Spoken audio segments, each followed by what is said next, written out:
Gue yakin sebagian besar dari lo udah banyak banget denger berita soal wabah coronavirus. Sebenarnya kenapa sih bisa muncul virus baru yang sebelumnya belum pernah ada sama sekali di bumi? Kenapa juga virus ini bisa nular dengan sangat cepat?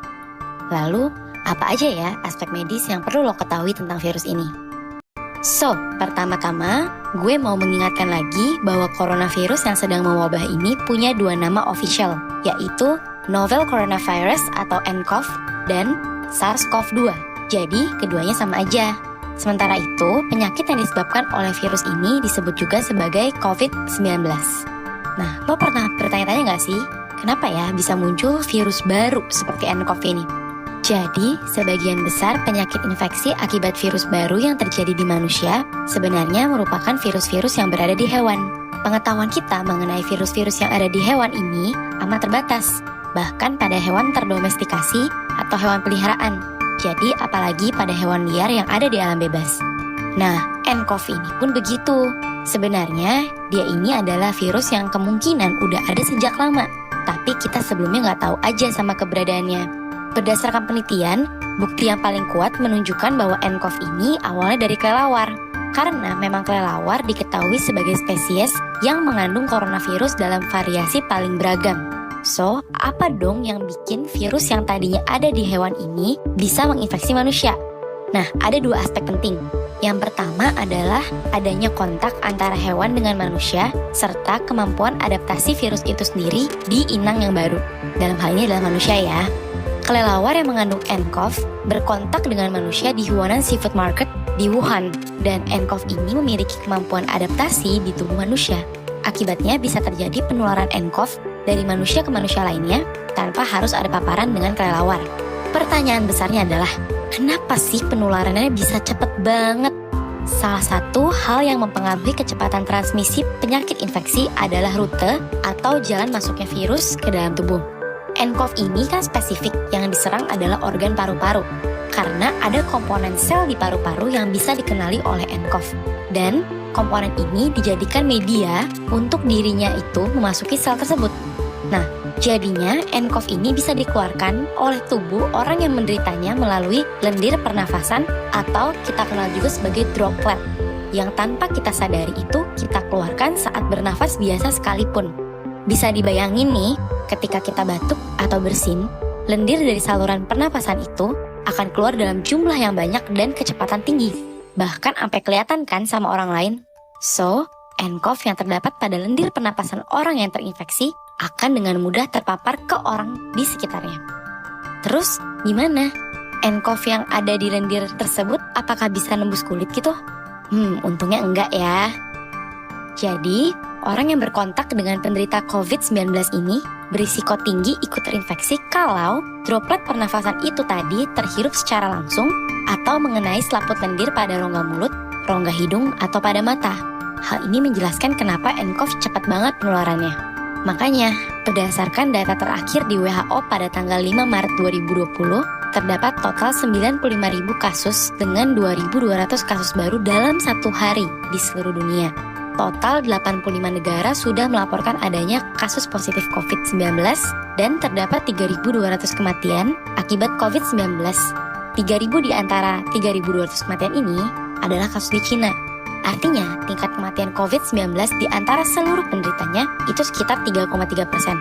Angka ini tergolong rendah dibandingkan kematian yang disebabkan oleh pneumonia atau infeksi paru secara umum, ya tidak memandang penyebabnya, yaitu 5-10% kematian akibat pneumonia secara umum pada kasus yang dirawat inap di rumah sakit, atau bahkan 15% kematiannya pada anak-anak, hingga 30% pada pasien dengan kondisi renta akibat usia tua atau karena adanya keberadaan penyakit lain.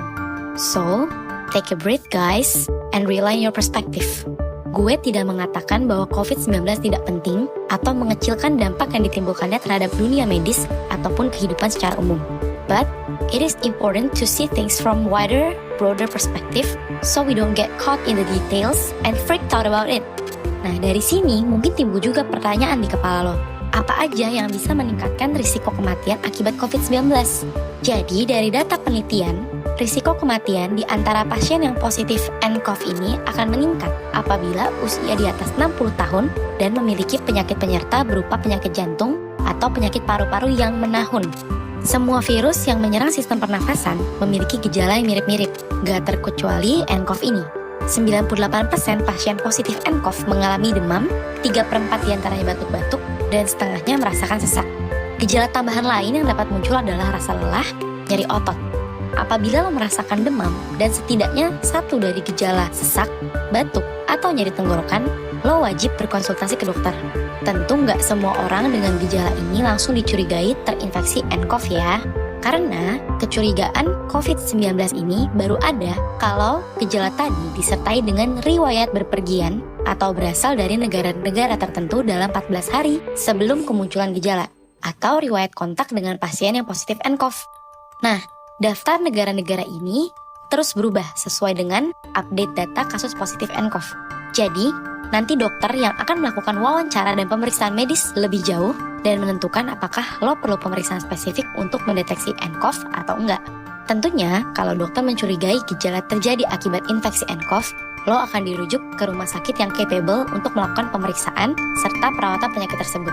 Kementerian Kesehatan Republik Indonesia udah mengumumkan 100 daftar rumah sakit yang menjadi pusat rujukan kasus COVID-19 di seluruh Indonesia.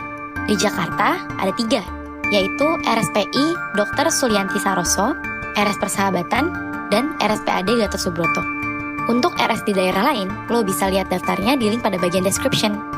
Oke, sekarang gue masuk ke bagian yang paling penting dan justru paling simpang siur beritanya, yaitu soal pencegahan. Sebelumnya, gue kan udah sempat jelasin nih, gimana nCoV ini bisa menyebar dan kenapa penyebarannya cepat banget. Pengetahuan mengenai cara penyebaran ini menjadi dasar metode pencegahan yang dianjurkan oleh peneliti dan dikampanyekan oleh pemerintah maupun WHO. Kita lihat satu-satu ya, apa aja sih hal yang bisa lo lakukan agar tidak terinfeksi nCoV. Oke, yang pertama adalah membersihkan tangan secara rutin dengan menggunakan sabun dan air atau hand sanitizer berbasis alkohol. Kenapa? Oke, ingat lagi bahwa nCoV berada di dalam lendir atau droplet pernapasan yang akan dikeluarkan oleh seseorang yang positif nCoV ketika ia bicara, batuk, dan bersin. Lendir ini bisa nempel literally dimanapun seperti meja, pegangan kereta, gagang pintu, apapun itu, dan dia tidak kasat mata. Tentu nCoV ini tidak bisa hidup selamanya di benda-benda tersebut. Dalam beberapa jam, ia akan mati. Tapi, kalau lo menyentuh benda-benda yang ada nCoV-nya saat virus itu masih hidup, berarti di tangan lo udah ada nih virus nCoV. nCoV yang ada di tangan lo ini bisa masuk melalui mata saat lo tanpa sadar kucek-kucek mata, atau melalui hidung saat lo nggak sadar digosok-gosok hidung dalam kondisi tangan yang masih belum dicuci. So, mulai sekarang, rajin-rajin cuci tangan ya. Terus ada lagi nih kesimpang-siuran yang mempeributkan, mana yang lebih baik, cuci tangan dengan sabun atau dengan hand sanitizer berbasis alkohol. Secara umum, cuci tangan dengan sabun itu lebih baik, karena selain membasmi sebagian besar bakteri dan virus, ia juga dapat membersihkan minyak, logam berat, dan zat-zat pengotor lainnya yang mungkin ada di tangan kita. Cuman, efektivitas sabun versus hand sanitizer dalam membasmi virus itu cuma beda-beda tipis. Dan tambahan dari gue, mencuci tangan ini harus dibiasakan seterusnya, bukan hanya selama outbreak COVID-19, oke? Karena dengan mencuci tangan, lo juga melindungi diri lo dari jutaan penyakit infeksi lainnya. Gak hanya akibat virus, tapi juga akibat bakteri, cacing, dan parasit. Oke, hal kedua yang bisa lo lakukan adalah be mindful. Jangan sampai lo menggosok-gosokkan mata, hidung, dan menyentuh area rongga mulut secara tidak sadar, apalagi sebelum mencuci tangan. Yang ketiga adalah mempraktekkan higienitas saluran nafas atau yang kita kenal juga dengan respiratory hygiene. Apa sih respiratory hygiene ini? Nah, ini berarti ketika lo batuk atau bersin, lo menutup mulut dan hidung lo menggunakan tisu. Atau kalau lo nggak ada tisu nih, lo menutup mulut dan hidung lo dengan bagian lengan atas, bukan dengan telapak tangan. Tisu yang lo pakai buat nutup mulut dan hidung tadi, misalkan lo punya tisu, itu segera dibuang dan langsung cuci tangan. Begitu pula kalau misalkan lo menutup mulut dan hidung, walaupun dengan lengan atas nih, lo tetap cuci tangan. Hal ini bisa mencegah lendir pernafasan lo yang mungkin aja mengandung virus agar tidak pindah ke telapak tangan lo yang nantinya akan memegang banyak benda, sehingga akhirnya menularkan ke orang lain. Yang keempat, Kalau ada orang sekitar lo yang sedang sakit batuk atau bersin-bersin, sebisa mungkin menjaga jarak setidaknya 1 meter.